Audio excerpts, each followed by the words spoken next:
ආයුබෝවන් ඔබ මේ එක්වී සිටින්නේ මෙහෙවර YouTube channel එකත් සමගයි. මෙහෙවර ආමකට දයාවෙන්. රුහුණ විශ්වවිද්‍යාලයේ ඉංජිනේරු පීඨයේ සහෝදර සහෝදරියන් විසින් සංවිධානය කරනු ලබන තවත් එක් සමාජ සත්කාරක වැඩසටහන. අද අපි මේ පාඩම ගෙන එන්නේ සාමාන්‍ය පෙළ හදාරන නංගිල මල්ල වෙනුවෙන්. අද අපේ පාඩම ත්‍රිකෝණමිතිය. ත්‍රිකෝණමිතිය පාඩමේ අපි අඳුන ගන්න අත්‍යවශ්‍ය දෙයක් තමයි ඍජුකෝණික ත්‍රිකෝණයක් කියන්නේ කුමක්ද කියන එක. ඍජුකෝණයක් අඩංගු වන ත්‍රිකෝණයක් අපිට සරලව හඳුන්වන්න පුළුවන් ඍජුකෝණික ත්‍රිකෝණයක් විදිහට. මේ රූපේ පෙනෙන ආකාරයට මේ ABC ත්‍රිකෝණය අපිට හඳුන්වා දෙන්න පුළුවන් ඍජුකෝණික ත්‍රිකෝණයක් විදිහට. ඒකට හේතුව තමයි මේ ත්‍රිකෝණයේ අඩංගු වෙලා තියෙනවා ඍජුකෝණයක්. ඒ ඍජුකෝණය වෙන්නේ ABC කෝණය. ABC ඍජුකෝණික ත්‍රිකෝණය අපි සලකලා බලමු. මේ ABC ඍජුකෝණික ත්‍රිකෝණයේ B කෝණය කියන්නේ ඍජුකෝණයක්. එතකොට මේ A කෝණය හා C කෝණය අපිට හඳුනා ගන්න පුළුවන් සුළු කෝණ විදිහට. එහෙම නැත්නම් අංශක 90ට වඩා කුඩා කෝණ විදිහට. ඍජුකෝණය වන B කෝණයට ඉදිරියෙන් නැති. B කෝණයට ඉදිරියෙන් නැති. මෙන්න මේ AC පාදය අපිට හඳුන්වන්න පුළුවන් කර්ණය විදිහට. එහෙම නැත්නම් මේ ABC ඍජුකෝණික ත්‍රිකෝණයේ කර්ණය වෙන්නේ AC පාදය. දැන් අපි ත්‍රිකෝණයේ අනිත් කෝණ දෙක, ඒ කියන්නේ A කෝණය හා C කෝණය. C කෝණය මුලින් සලකලා බලමු. C කෝණයට ඉදිරියෙන් නැති පාදය AB පාදය අපි හඳුන්වනවා C හි සම්මුඛ පාදය විදිහට. C කෝණය අන්තර්ගත වෙලා තියෙනවා පාද දෙකකින්. එක් පාදයක් තමයි AC පාදය. අනෙක් පාදය තමයි BC පාදය. මේ පාද දෙකෙන් AC පාදය අපි කලින් හඳුනාගත්තා කර්ණය විදිහට. එහෙමනම් කර්ණය නොවන පාදය වෙන්නේ මෙතනදී BC පාදය. ඒ අනුව C හි බද්ධ පාදය අපි BC පාදය විදිහට හඳුනා ගන්නවා. දැන් අපි තවත් උදාහරණයක් සලකලා බලමු. PQR ඍජුකෝණීය ත්‍රිකෝණික ත්‍රිකෝණය සලකමු. මේ ඍජුකෝණික ත්‍රිකෝණයේ PQR කෝණය කියන්නේ ඍජුකෝණය. මේ ඍජුකෝණයට ඉදිරියෙන් නැති පාදය PR පාදය. අපි හඳුනා ගන්නවා මේ ඍජුකෝණික ත්‍රිකෝණයේ කර්ණය විදිහට. දැන් අපි QRP කෝණය සලකලා බලමු. QRP කෝණය. QRP කෝණයට ඉදිරියෙන් නැති පාදය වෙන්නේ PQ පාදය. ඒ අනුව සම්මුඛ පාදය වෙන්නේ PQ පාදය. QRP කෝණය අන්තර්ගත වෙනවා බාහු දෙකකින්. එක බාහුවක් තමයි PR බාහුව. අනෙක් බාහුව තමයි QR බාහුව. මේ බාහු දෙකෙන් කර්ණය නොවන පාදය වෙන්නේ QR පාදය. එහෙමනම් බද්ධ පාදය වෙන්නේ QR පාදය. දැන් අපි QPR කෝණය සලකලා බලමු. QPR කෝණයේ ඉදිරියෙන් නැති පාදය වෙන්නේ QR පාදය. එහෙමනම් සම්මුඛ පාදය වෙන්නේ QR පාදය. QPR කෝණය අන්තර්ගත වෙනවා බාහු දෙකකින්. එක බාහුවක් තමයි PR බාහුව, අනෙක් බාහුව තමයි PQ බාහුව. මේ බාහු දෙකෙන් කර්ණය නොවන පාදය වෙන්නේ PQ පාදය. එහෙමනම් බද්ධ පාදයේ විදිහට අපිට හඳුනා ගන්න පුළුවන් PQ පාදය.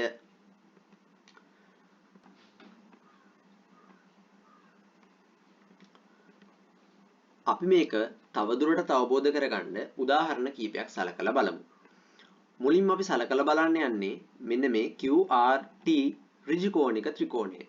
මේ ඍජුකෝණික ත්‍රිකෝණයේ ඍජුකෝණය වෙන්නේ QTR කෝණය. එහෙමනම් QTR කෝණයට ඉදිරියෙන් නැති පාදය වෙන්නේ QR පාදය. QR පාදය අපි හඳුනා ගන්නවා කර්ණය විදිහට. දැන් අපි සලකලා බලමු RQT කෝණය. RQT කෝණයට ඉදිරියෙන් නැති පාදය RT පාදය සම්මුඛ පාදයේ විදිහටත්. RQT කෝණය අන්තර්ගත වෙන පාද දෙකෙන් කර්ණය හැර ඉතිරි පාදය වන QT පාදය අපි බද්ධ පාදයේ විදිහටත් හඳුනා ගන්නවා. දැන් අපි සලකලා බලමු QTS ත්‍රිකෝණය.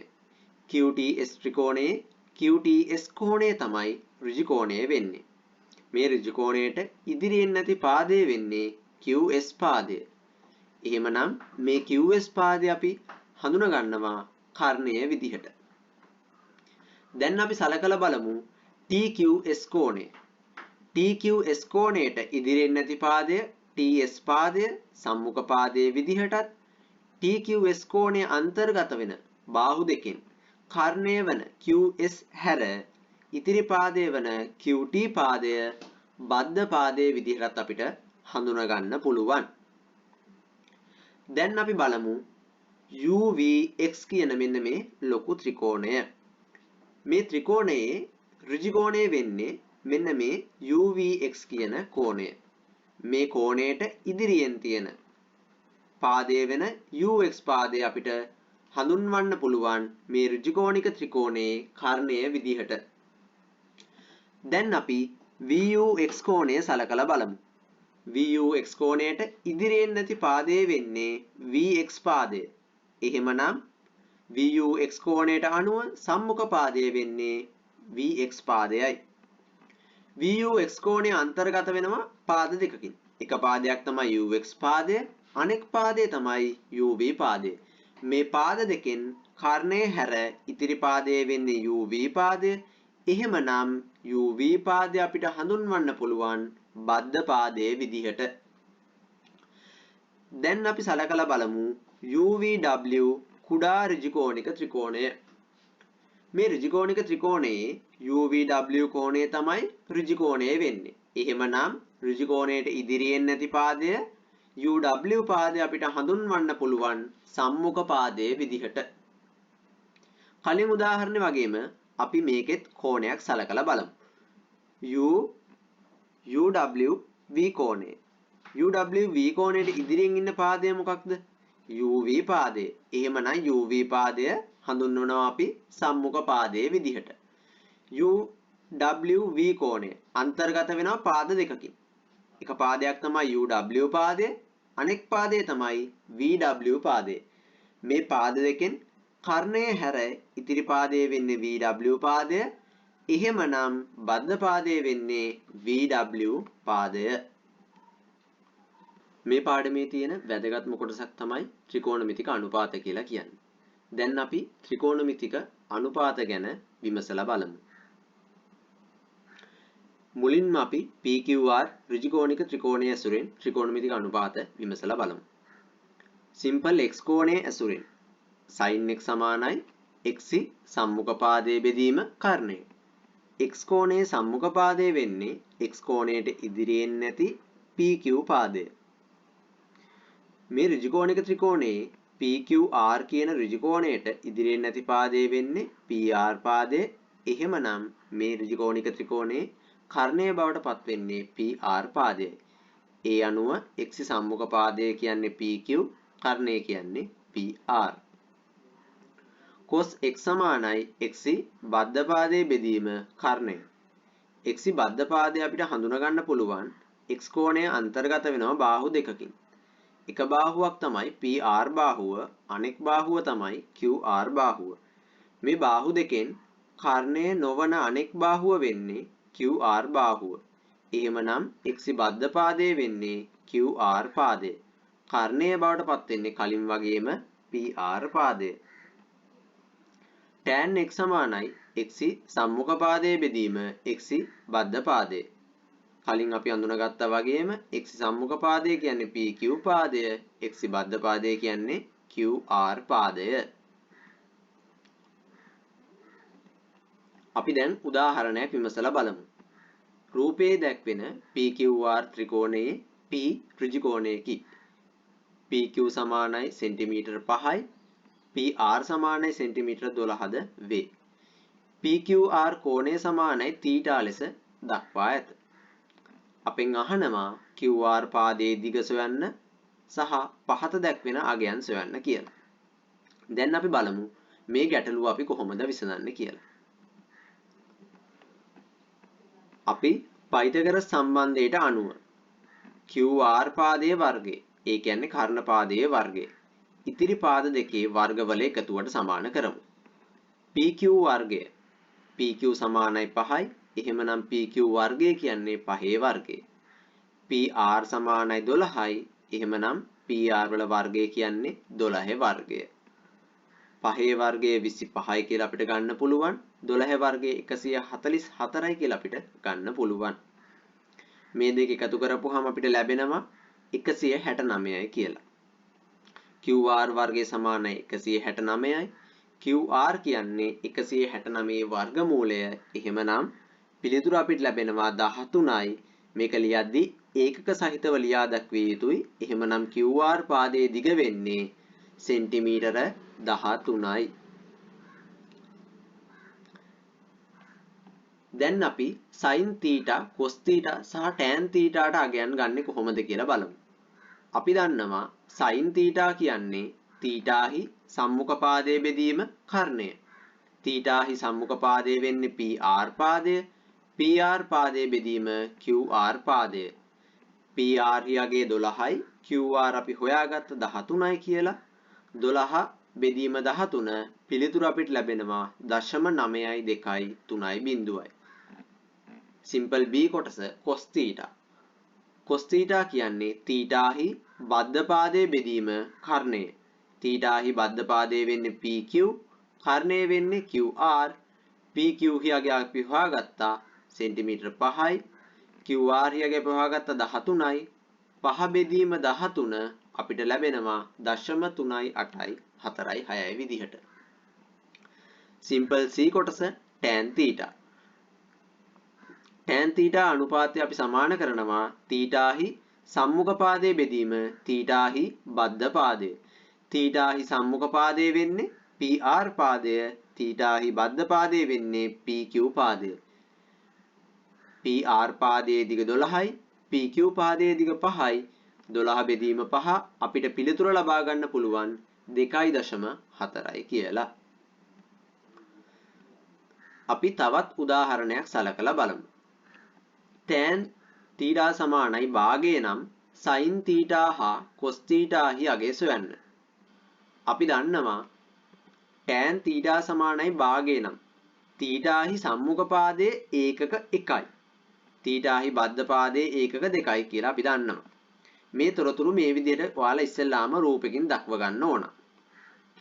ඊට පස්සේ පයිතගරස් සම්බන්ධයට අනුව අපි මෙන්න මේ ABC ත්‍රිකෝණය අපි කලින් ඇඳගත්තු රූපේ තියෙන ABC ත්‍රිකෝණයට පයිතගරස් ප්‍රමේය ආදේශ කරලා බලමු. එතකොට AC වල වර්ගය කර්ණයේ වර්ගය සමාන වෙනවා කාටද? ඉතිරි පාද දෙකේ වර්ගවල එකතුවට. එහෙමනම් AC පාදයේ වර්ගය සමානයි AB පාදයේ වර්ගය එකතු කිරීම BC පාදයේ වර්ගය.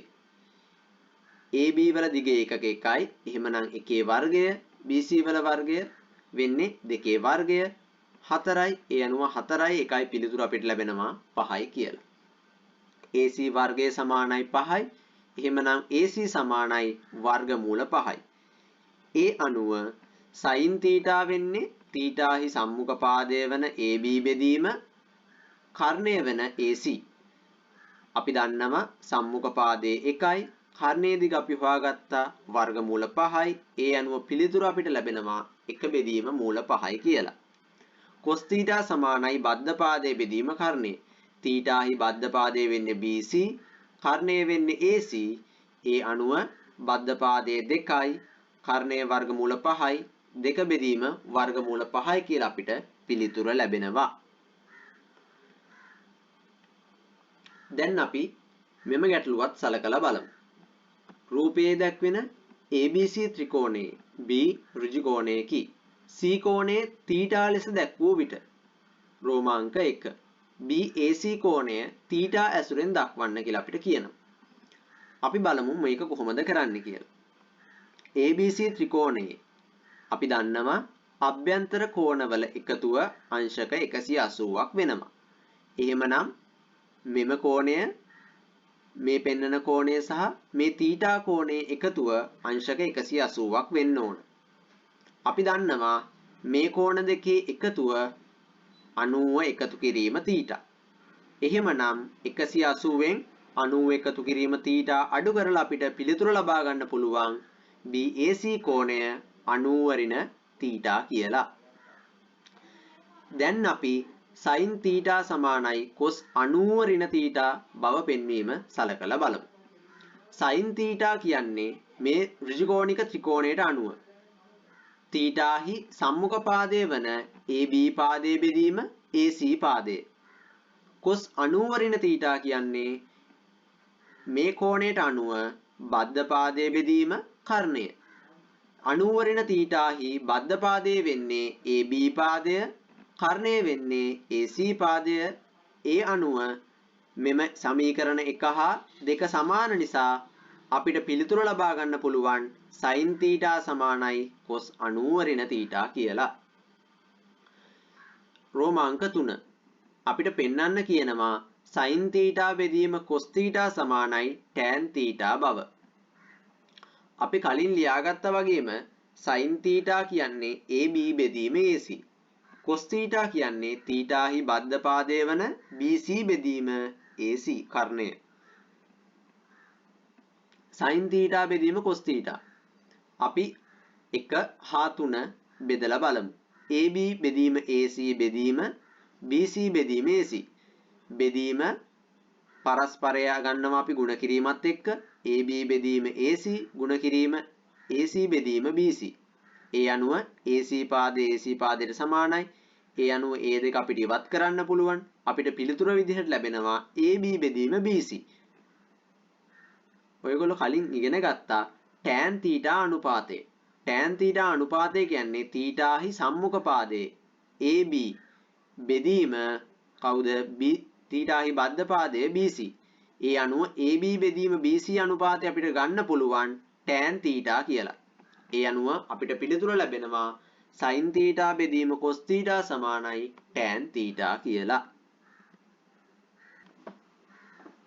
දැන් අපි මේ පාඩමේ වැදගත්ම කොටසක් වන අංශක 30 45 කෝණවල ත්‍රිකෝණමිතික අනුපාත ලබා ගන්න ආකාරය ගැන සාකච්ඡා කරලා බලමු. මෙතනදී අපි පාදවල දිග 2a බැගින් වූ සමපාද ත්‍රිකෝණයක් සැලකීමෙන් අංශක 60 හා 30 කෝණ සඳහා ත්‍රිකෝණමිතික අනුපාත ලබා ගන්නවා. අපි ABD කියන ඍජුකෝණික ත්‍රිකෝණයේ AD පාදයේ දිග A ඇසුරෙන් හොයන්න පයිතගොරස් ප්‍රමේය පාවිච්චි කරලා බලමු. AB පාදයේ වර්ගය සමානයි AD පාදයේ වර්ගය එකතු කිරීම BD පාදයේ වර්ගය. අපි දන්නවා BD වල දිග සිම්පල් A. ඒ අනුව BD වල වර්ගය වෙන්නේ A වල වර්ගය. AB වල වර්ගය වෙන්නේ 2A ගේ වර්ගය. ඒ අනුව A වර්ගය අඩු කරලා අපිට ලැබෙනවා මෙතන AD වල වර්ගය සමානයි 3A වල වර්ගය. ඒ අනුව AD පාදයේ දිග අපිට ලැබෙනවා මූල 3යි ඒ විදිහට. දැන් අපි ABD කියන ඍජුකෝණික ත්‍රිකෝණය සලකපුවාම අපි දන්නවා මේ කෝණය අංශක 30යි. මේ කෝණය අංශක 60යි. එහෙමනම් sin 60 කියන්නේ AD පාදයේ බෙදීම AB පාදයේ අංශක 60ට සම්මුඛ පාදයේ වන AD පාදයේ බෙදීම කර්ණය. මූල 3යි A බෙදීම 2යි A. Aට A අයින් වෙනවා. මූල 3 බෙදීම දෙකක් අපිට පිළිතුර විදිහට ලැබෙනවා. cos 60 බද්ධ පාදයේ බෙදීම කර්ණය. බද්ධ පාදයේ වෙන්නේ BD පාදය, කර්ණය වෙන්නේ AB පාදය. BD පාදයේ දිග සිම්පල් A, කර්ණයේ දිග 2A, A බෙදීම 2A අපිට පිළිතුර ලැබෙනවා භාගයේ විදිහට. tan 60 සම්මුඛ පාදයේ බෙදීම බද්ධ පාදය. සම්මුඛ පාදයේ වෙන්නේ AD පාදය, බද්ධ පාදයේ වෙන්නේ BD පාදය. AD පාදයේ දිග මූල 3A, BD පාදයේ දිග සිම්පල් A, මූල 3A බෙදීම A අපිට පිළිතුර ලැබෙනවා මූල 3 විදිහට. ඒ ත්‍රිකෝණයම සලකලා අපි sin 30, cos 30 සහ tan 30 අගයන් සොයමු. sin 30 සම්මුඛ පාදයේ BD බෙදීම කර්ණයේ AB. A බෙදීම 2A පිළිතුර ලැබෙනවා භාගයේ විදිහට. cos 30 බද්ධ පාදයේ AD බෙදීම කර්ණය AB. මූල 3යි A බෙදීම 2A. මූල 3 බෙදීම 2යි පිළිතුර. tan 30 අංශක 30ට අදාළ සම්මුඛ පාදයේ BD බද්ධ පාදයේ AD අගයන් ආදේශ කිරීමෙන් A බෙදීම මූල 3යි A ඒ අනුව පිළිතුරු ලැබෙනවා 1 බෙදීම මූල 3 විදිහට. අපි කලින් පාවිච්චි කරා වගේම ආකාරයකින් පයිතගරස් ප්‍රමේය යොදලා අපිට අංශක 45 කෝණය සඳහා ත්‍රිකෝණමිතික අනුපාත ලබා ගන්න පුළුවන්. simple x pq පාදයේ දිග qr පාදයේ දිග simple x අපිට පයිතගරස් ප්‍රමේය පාවිච්චි කරලා pr පාදයේ දිග සොයා ගන්න පුළුවන් මූල 2යි x විදිහට.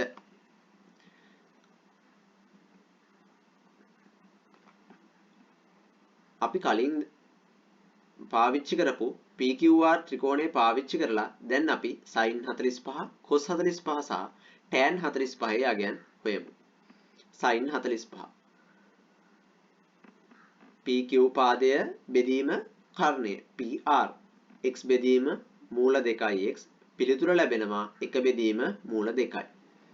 cos 45 බද්ධ පාදයේ වෙන්නේ QR කර්ණය වෙන්නේ PR x බෙදීම මූල 2x 1 බෙදීම මූල 2යි.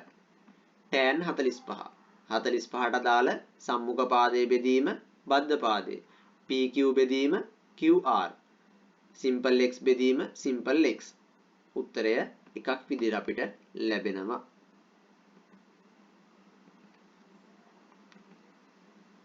අපි ඉහත ලබාගත්තු වගයන් ටික මේ වගුවේ දක්වලා තියෙනවා.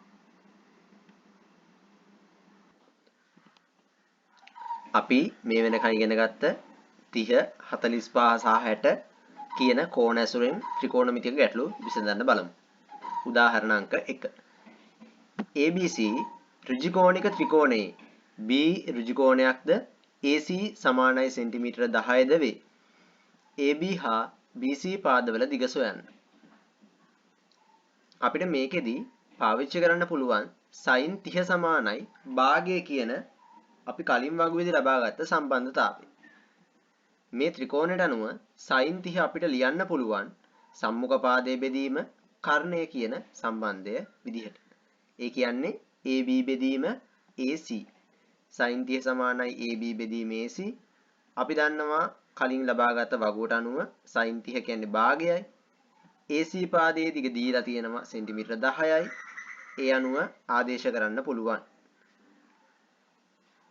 මේක සුළු කරපුවම අපිට ලැබෙනවා AB සමානයි සෙන්ටිමීටර 5යි කියලා. ඒ අනුව AB පාදයේ දිග සෙන්ටිමීටර 5ක් වෙනවා. ඊළඟට අපිට හොයන්න කියලා තිබුණේ BC පාදයේ දිග. මේකට අපිට පාවිච්චි කරන්න පුළුවන් cos 30 සමානයි මූල 3 බෙදීම 2 කියන සම්බන්ධය. cos 30 අපිට ලියන්න පුළුවන් පාද සුරෙන් බද්ධ පාදයේ BC බෙදීම කර්ණය AC. cos 30 සමානයි මූල 3 බෙදීම 2යි. AC පාදයේ දිග සෙන්ටිමීටර 10යි. අපිට ඒක ආදේශ කරන්න පුළුවන්. ඒ අනුව සුළු කිරීමෙන් පස්සේ අපිට ලැබෙනවා BC පාදයේ දිග 5යි මූල 3ක් විදිහට. ඒ අනුව BC පාදයේ දිග 5යි මූල 3ක් විදිහට අපිට ලබා ගන්න පුළුවන්. උදාහරණ අංක 2. මේ ප්‍රශ්නේදී අපෙන් අහනවා PQR ඍජුකෝණික ත්‍රිකෝණයේ කර්ණයේ දිග සොයන්න. පළවෙනියට අපි කර්ණය කියන්නේ මොකක්ද කියන එක අඳුනගෙන ඉමු. ඍජුකෝණයට ඉදිරින් නැති පාදය තමයි අපි කර්ණය කියලා කිව්වේ. එහෙනම් අපිට මෙතන හොයන්න තියෙන්නේ PR පාදයේ දිග. අපි මෙතනදී cos 45 කියන අගය පාවිච්චි කරලා තමයි මේ ගැටලුව විසඳන්න යන්නේ. එතකොට cos 45 කියන එක අපිට පාද සුරෙන් ලියා ගන්න පුළුවන් බද්ධ පාදයේ QR බෙදීම කර්ණය PR විදිහට. ඒ අනුව cos 45 සමානයි 1ට මූල 2යි. QR ගේ අගය අපිට දීලා තියෙනවා සෙන්ටිමීටර 5යි. ඒ අනුව අපිට PR මෙහා පැත්තට ගේන්න පුළුවන්. මූල 2 මේ පැත්තට ගේද්දි ಗುಣ කිරීමක් වෙනවා. ඒ අනුව PR සමානයි 5යි මූල 2යි සෙන්ටිමීටර. PR කියන්නේ කර්ණය. එහෙමනම් කර්ණයේ දිග සමානයි 5යි මූල 2යි සෙන්ටිමීටර. දැන් අපි උදාහරණ අංක 3 විමසලා බලමු. උදාහරණ අංක 3. දිග මීටර 5ක් වන ඉනිමගක් සිරස් බිත්තියකට හේතු කර ඇත්තේ තිරස හා ඉනිමග අතර කෝණය අංශක 60ක් වනසේය. ඉනිමගේ ඉහළ කෙළවර බිත්තිය ස්පර්ශ කරන්නේ තිරස් බිමේ සිට කොපමණ උසකින්ද? මේ වගේ ගැටලුවකදී අපි මුලින්ම මේ දීලා තියෙන විස්තරය රූපයකට පරිවර්තනය කරගත්තාම ගැටලුව විසඳන්න ඉතා පහසුයි. අපි මෙතනදී AC විදියට සලකන්නේ ඉනිමග මීටර 5ක් දිග ඉනිමග. මේ AB කියන එකේ නිරූපණය වෙන්නේ සිරස් බිත්තිය. CB කියන්නේ තිරස. තිරස හා ඉනිමග අතර කෝණයේ අංශක 60ක් විදිහට අපි ලකුණු කරගෙන තියෙනවා. දැන් අපි බලමු කොහොමද මේ ගැටලුව විසඳන්නේ කියලා.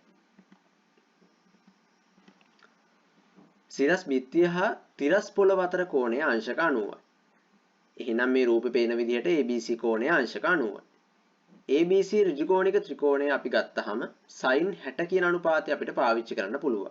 sin 60 කියන්නේ AB පාදයේ සම්මුඛ පාදයේ බෙදීම කර්ණයේ AC පාදයේ. අපි දන්නවා sin 60 කියන්නේ මූල තුන බෙදීම 2යි. AC පාදයේ දිග අපිට දීලා තියෙනවා මීටර 5ක් විදිහට. එහෙමනම් 5 එහා පැත්තට යද්දී 5 ගුණ කිරීම මූල තුන 5යි මූල තුන බෙදීම 2 බවට පත් වෙනවා. මූල තුන සමානයි 1.73 විදිහට අපිට ආදේශ කරපුවාම පිළිතුර ලැබෙනවා 4.325යි කියලා. එහෙමනම් ඉනිමගේ ඉහළ කෙළවර බිත්ති ස්පර්ශ කරන්නේ තිරස් බිමේ සිට 4.333 මීටර උසින් කියලා අපිට පිළිතුර ලැබෙනවා. ත්‍රිකෝණමිතික වගුව. අපි මේ වෙනකන් සලකලා බලන ලද්දේ අංශක 30 45 60 කෝණ සඳහා වන ත්‍රිකෝණමිතික අනුපාත පමණයි. එහෙත් අංශක බිඳුව අංශක 90 තෙක් වූ අනෙක් කෝණ සඳහාද මෙවැනිම අනුපාත තියෙනවා. එම කෝණවල ත්‍රිකෝණමිතික අනුපාත වගුගත කරලා තියෙනවා. සයින, කෝසයින හා ටැන්ජන සඳහාත් මේ වගේම වගු තුනක් වෙන වෙනම සකස් වෙලා තියෙනවා. වගුවට ඇතුළත් කරන්නේ කෝණ නිසා. කෝණයක මිනුම වන අංශකය කලා නැමැති තවත් කුඩා කොටස් වලට බෙදලා තියෙනවා. එක අංශකයක් කලා 60කට සමාන වෙනවා. අපි මුලින්ම බලමු ටැන්ජන වගුව.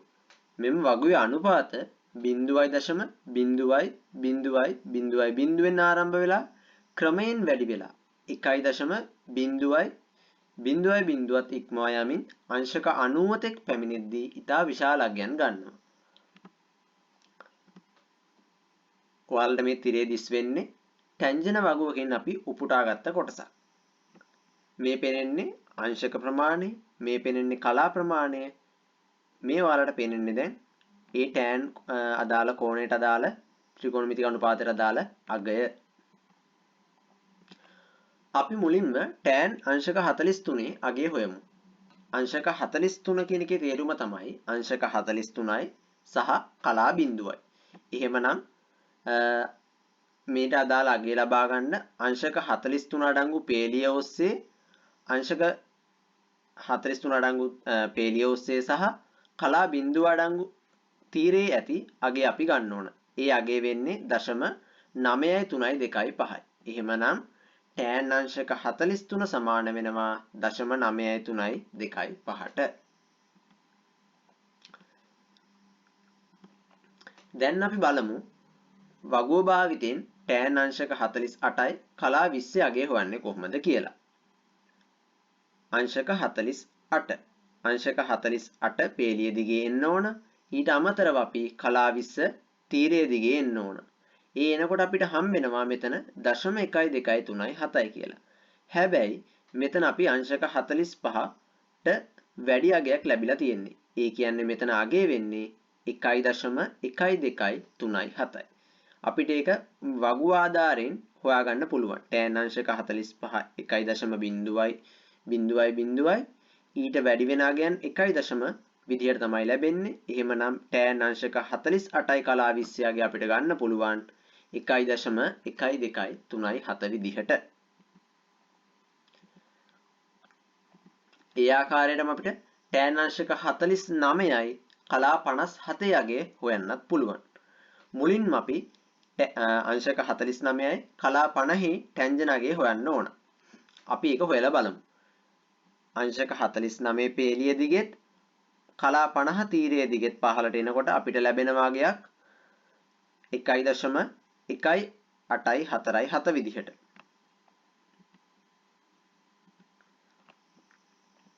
කලා 57 වීමට මධ්‍යන්තර කොටසින් කලා 7ක්ද ගන්න ඕන.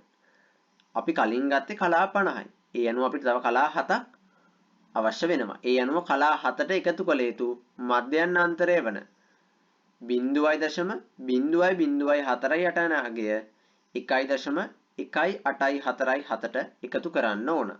එවිට tan අංශක 49 කලා 57 අගය අපිට ලැබෙනවා 1.1895 විදිහට.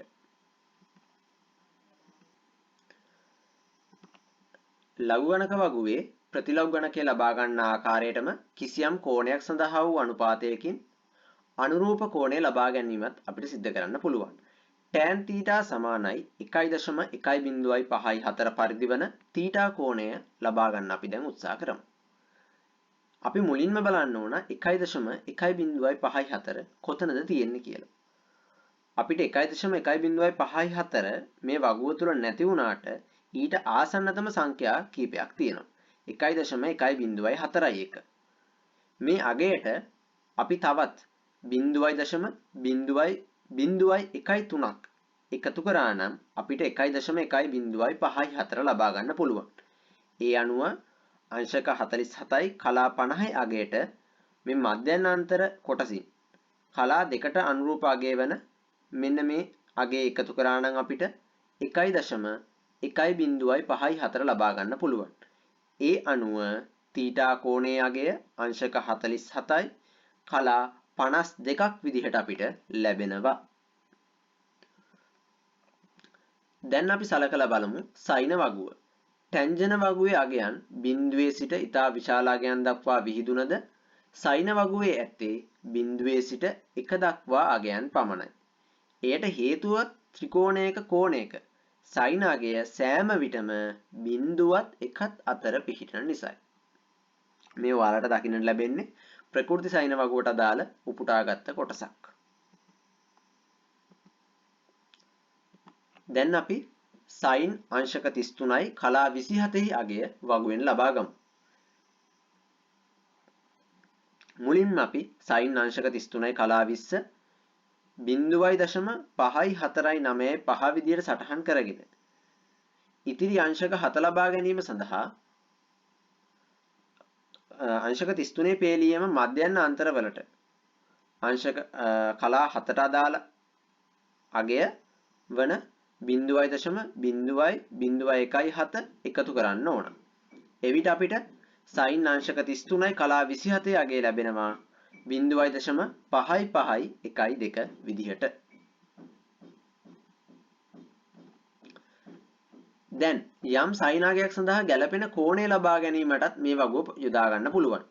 ඒද ටැන්ජන වගුව යොදාගත් ආකාරයටම තමයි අපි භාවිතා කරන්නේ. sin θ සමානයි 0.5277 වන θ කෝණය සෙවීමට 0.5277 නොමැති බැවින් ඊට ආසන්නම කුඩා අගය ලෙස වගුවේ ඇති 0.5275 සලකන්න ඕන. එයට අනුරූප කෝණය වන අංශක 31යි කලා 50 සහ ඉතිරි 0.0.02ට අනුරූප කලා අගය සෙවීමට එම පේලියේම ඇති මධ්‍යන් අන්තර කොටස දිහා අපි බලන්න ඕන. එහි දෙක යන අගයට අනුරූප වන්නේ කලා එකක්. එම නිසා සයින් අගයේ 0.5277 වන කෝණය වන්නේ අංශක 31යි කලා 51යි. එනම් sin θ සමානයි 0.5277 නම් θ සමානයි අංශක 31යි කලා 51ක් වෙනවා. දැන් අපි සලකලා බලමු cosine. cosine කියන්නේ cos අනුපාතයට අදාළ අනුපාතය. cos θ කියන්නේ මේ θ කෝණයට අනුව ඒහි බද්ධ පාදයේ බෙදීම කර්ණය. එහෙම නැත්නම් AB බෙදීම AC. sin 90 ඍණ θ. sin 90 ඍණ θ කෝණය කියන්නේ මෙන්න මේ කෝණය. ඒ කෝණයේ අදාළ සම්මුඛ පාදයේ වෙන්නේ මෙන්න මේ AB පාදය. ඒ කියන්නේ C සම්මුඛ පාදයේ වෙන්නේ AB පාදය, කර්ණය වෙන්නේ AC පාදය. ඒ අනුව sin 90 ඍණ θ අපිට මේ විදිහට ලබා ගන්න පුළුවන්. අපිට පේනවා මෙතනදී AB බෙදීම AC අනුපාතේ, AB බෙදීම AC අනුපාතේ. එහෙමනම් මෙතනදී cos θ ගේ අගය සමාන වෙනවා sin 90 ඍණ θ විදිහට. අපිට මේ සම්බන්ධය පාවිච්චි කරලා ගැටලු විසඳන්න පුළුවන්. නිදසුන අංක 1. cos අංශක 58 අගය සොයන්න. cos අංශක 58 සමානයි sin 90 වරිණ 58. මේකට අපිට පාවිච්චි කරලා තියෙන්නේ අපි ඉහත ලබාගත්තු සම්බන්ධය. ඒ කියන්නේ cos θ සමානයි sin 90 වරිණ θ කියන සම්බන්ධය. මෙතන θ ට 58 ආදේශ කරලා තියෙනවා. මෙතනත් θ ට 58 ආදේශ වෙලා තියෙනවා. 90 වරිණ 58 sin 32යි කියලා අපිට ලැබෙනවා. sin 32 අගය අපිට ත්‍රිකෝණමිතික වගු ඇසුරෙන් ලබා ගන්න පුළුවන් 0.52 9.9 විදිහට. අපි තවත් උදාහරණයක් සලකලා බලමු. cos අංශක 56යි කලා 18ෙහි අගය සොයන්න. මුලින්ම අපි අංශක 90න් අංශක 56යි කලා 18ක් අඩු කරන්න ඕන.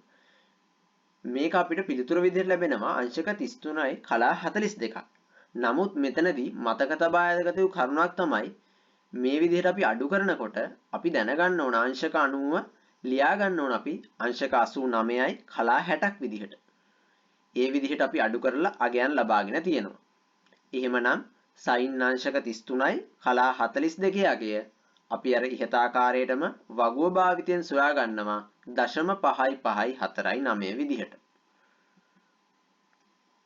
මේ අයුරින්ම cosine ඇති විට අදාළ කෝණයද අපිට හොයන්න පුළුවන්. නිදසුන අංක 3.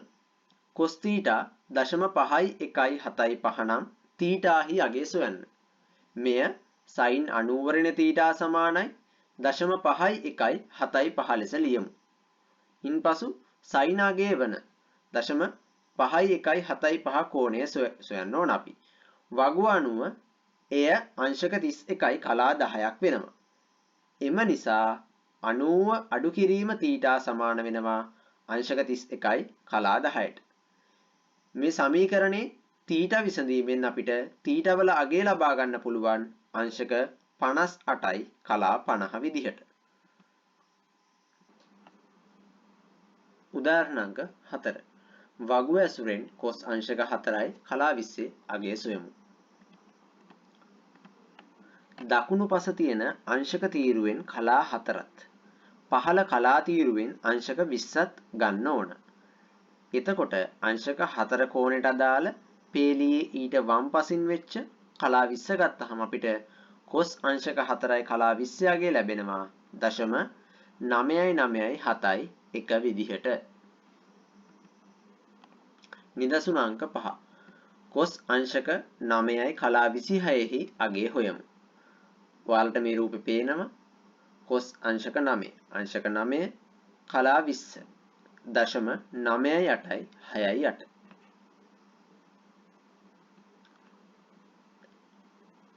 එම පේලියේම මධ්‍යන්තර තීරුවල කලා 6ට අනුරූප අගය වෙන්නේ 0.0.03.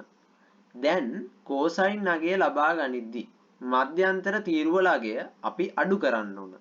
ඒ අනුව cos අංශක 9යි කලා 26 අගය අපිට ලැබෙනවා 0.986 අඩු කිරීම 0.00003. අඩු කරලා අපිට ලබා ගන්න පුළුවන් 0.986 විදිහට. නිදසුන අංක 6. cos θ සමානයි 0.434 වූ කෝණය සොයමු. අපි ඊට ආසන්නතම අගය බලමු මෙතන.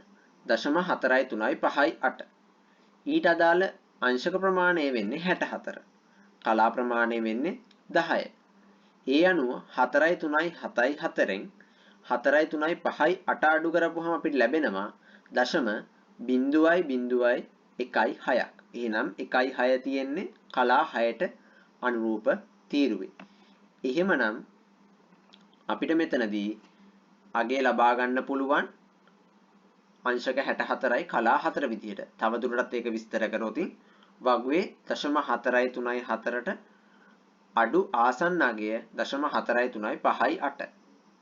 ඒ අගය අංශක 64යි කලා 10යි. 0.434 වීමට අඩු 0.016 පිහිටන්නේ මධ්‍යන්තර කලා 6ෙහි. ඒ කලා ගණන අඩු කළ විට 64යි අංශක කලා 10 අඩු කිරීම කලා 6 සමානයි අංශක 64යි කලා 4. cos theta සමානයි 0.434 වන theta කෝණය සමානයි අංශක 64යි කලා 4යි. මෙම ගැටලුවත් සමගින් මෙම වීඩියෝට අදාළ ගැටලු සහ සිද්ධාන්ත සාකච්ඡා කිරීම අවසන් වන අතර ත්‍රිකෝණමිතියෙහි ඉතිරි සිද්ධාන්ත සහ ගැටලු සාකච්ඡා කිරීමට තවත් වීඩියෝකින් හමු වන බලාපොරොත්තු වෙමින් ඔබට සුබ දවසක් ප්‍රාර්ථනා කරනවා.